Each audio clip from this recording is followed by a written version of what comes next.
Hello, I'm Charlotte Nash, and I am from the University of Kent, currently a CDA Collaborative Doctoral Award PhD candidate with the British Museum. And if you read my abstract, today's talk is all about my approaches towards my research for my PhD. So my approaches towards exploring the economy, society, and culture through the Middle Eastern glass bangles that I am looking at. So it's an investigation into their origins, circulation, and cultural impact through their dissemination across the Indian Ocean trade network. And here's a picture of some from the Siraf collection that I am focusing on. So COVID aside, obviously I am quite behind on my analysis side of things. However, my initial research objectives have pretty much stayed the same. So the idea is to use glass bangles to come up with a style typology that can help identify chronological regions of production and also periodic ones, to then visualize their distribution across the Middle East and beyond, and to review the evidence alongside historical contextual evidence, such as changes in socio-economic or political, religious or other cultural changes, to see if there are correlations there. And also to try and investigate how these objects as personal identity objects of adornment might impact cultural transfer and concepts of identity. So nothing too ambitious, but yeah, hopefully to find a better understanding. So I've thrown together a kind of map here, which it's not fully extensive. There are others, I'm sure, and certainly there are at least 7 studies that have published information about these glass bangles from the 13th to the 18th century, some also up to the 20th century. In Israel, so there's about 7 or so, but I ran out of space. So what you can see though is that these are sort of known studies that have either covered or mentioned glass bangles of this period. And you can see that the Eastern Mediterranean Levantine region is heavily overrepresented. As I said, there's actually more that didn't go on the map. In this also, the Gulf region is slightly overrepresented to what it really is. There's a few I've mentioned here that aren't published studies yet, but I know exist. There's a few others I know exist as well, and I'm hoping, COVID permitting, I might be able to look at some from the UAE, Saudi Arabia and Oman, but I will very much be focusing on the Gulf region because it is a big production region that has been underrepresented until now. Not surprising that there is a different typology and recipe for these glass bangles in Egypt compared to the Levantine area. That's in keeping with traditions and development of glass manufacturing in those 2 regions. But interesting in this later period that Yemen becomes an area where you find a lot. It could be due to excavation patterns, but there could be something there. And interesting, not so much in Mesopotamia, which in the Sasanian and early Islamic period was a big glass production area. So, and just to say that although India is also underrepresented, if you went to last year's talk, you'll know Mudit Trivedi is, I hope I didn't butcher his name there. He's just finishing off his PhD on Indian glass bangles and their relation to Middle Eastern ones. So hopefully that will really flesh out that area. So the first thing to do was to look at the typologies that had been attempted before on these kind of glass bangle objects. And there are quite a few done by a couple of archaeologists such as Spear, Shindu, Bologna, Duckworth. And their approaches in many ways look like they are the same. As you can see, they look like they've taken a similar kind of approach to drawing the cross-section and then the patterns and fragments and that. But actually when they've catalogued them into types, there's not a lot of coherence there, and the methodology is kind of different. So that's been really tricky because they look similar, but there is no real synergy. So the first thing was to understand how it's been done before, take the best bits, adapt them, and try and create something that is sympathetic to this but coherent, so that they can be compared on a bigger scale. So one of the things I've been doing is also revisualizing this information to actually better understand what it's telling us, because there's so many subtypes of bangle styles that when you look at the pie chart as just a types, as you see at the bottom right, it's not the same as looking at the subtypes in this sort of starburst chart, where you start to see a completely different picture. And sometimes types of bangles are lumped into a core type, but it doesn't mean that they're made in the same place or anything. So it doesn't really tell you what's going on. So firstly, it's sort of revisualizing this data to tell me more about the collections that have been studied. And as you can see, Shendo's 1992 ones I've shown here, the 3 different sites nearby that have different periods, they start to show you different things that are going on, changes. Also, no one has comprehensively approached yet the difference in colours, which I think can be important. So I've started to try and contextualise that as well, and that will be part of my methodology. So one of the first things I've had to do, I think I mentioned that the Siraf collection at the British Museum is my core collection that I'm starting off with. So the first thing to do is technical analysis on this, how to record them in a more comprehensive way, what information is really important.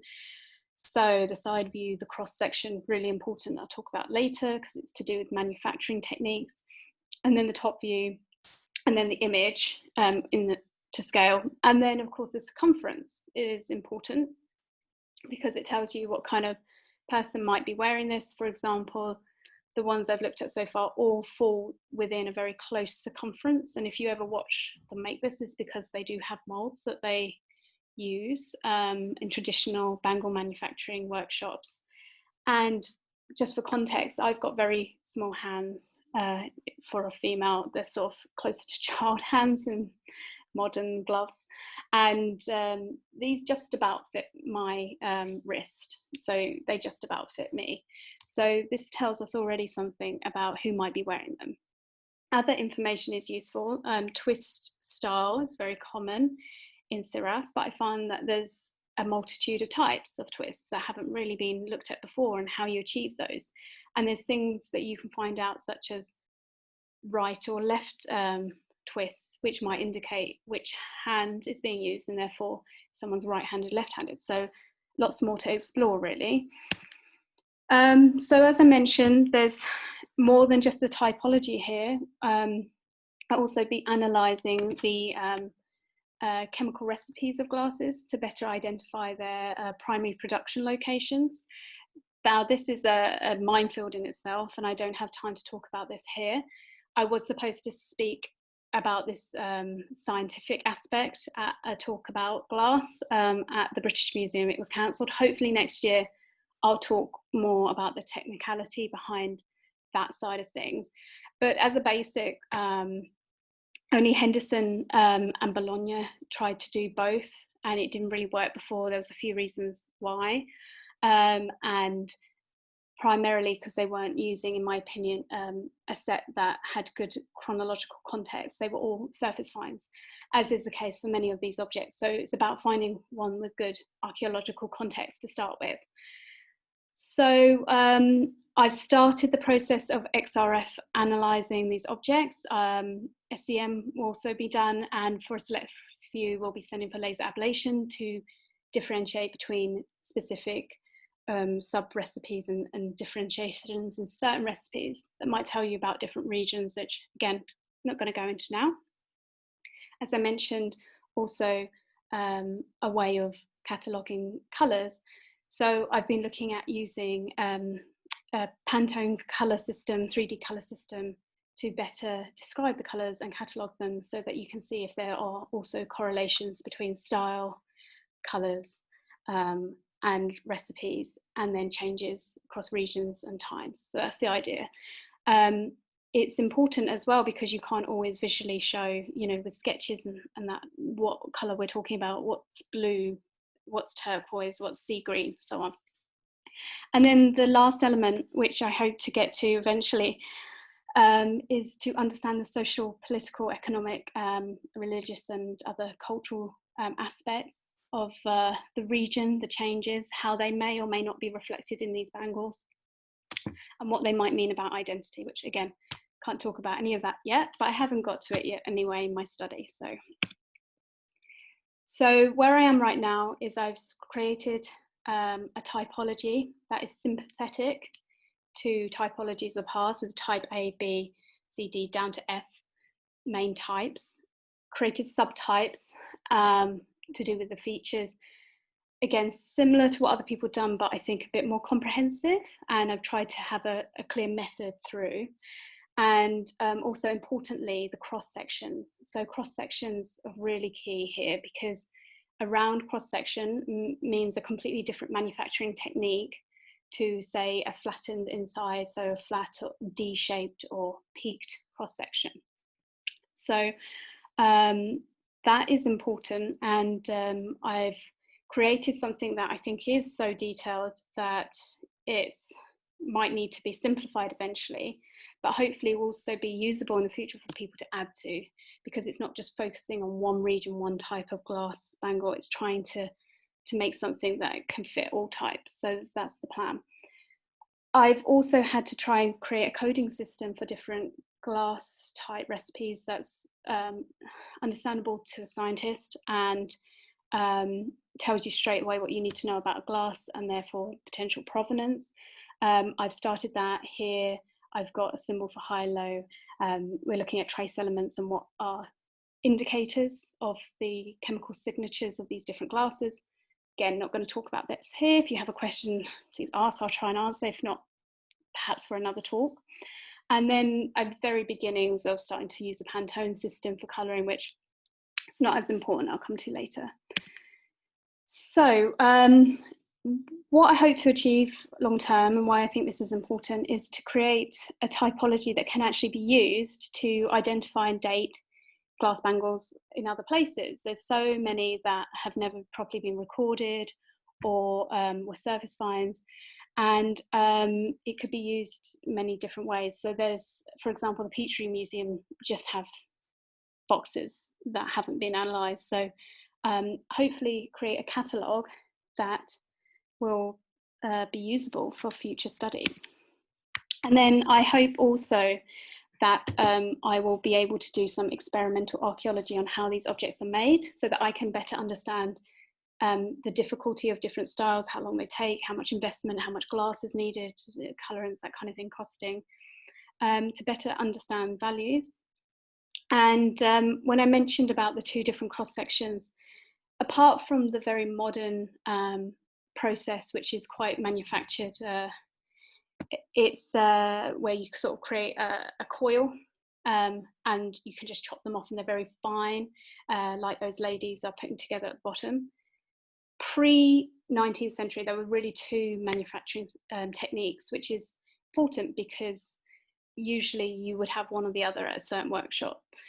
So those with a circular cross section, which includes any twisted type, because that's the only way to create them, is created by getting a hot piece of glass, rolling it into a thick cane, chopping it, as you see that gentleman doing, twisting it whilst it's still malleable, reheating the ends, and it creates a seam. And then using something like your fingers, or as he's got a bit of bamboo, to roll it until you've got the right shape and size. So it's like purely handmade. At the moment, it looks like that is a older technique that continues in certain regions. And as I said, with twisted styles, you have to do this. You have to roll or twist two canes together and do it in that way. Or a later technique which gives you the flat inside, which is more mechanical, where you get a blob of the molten glass out of the furnace. You poke it through with a pike. You sort of twist it a bit so that you've got a circular shape, and then drop it onto these kind of cone shapes that are then spun. And as you can see, there's a hot one there that's small, and above it a cooled one that's spun right out into your bangle shape. And that creates like the D cross section or peaked or any others. So that's important. I hope to learn more about that.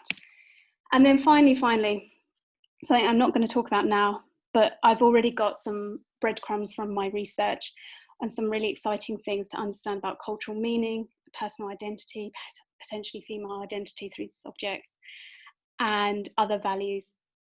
So ethnographic studies and things like that I hope to undertake. Now, if you are interested in this side of my PhD, I will actually be talking about this on between the 27th and the 29th of November for a conference called Communicating Objects, which is online as well. And that's run by the University of Bucharest. So please do join me then, or send me an email if you wish to know more. And I'd love to talk you through all of that as well.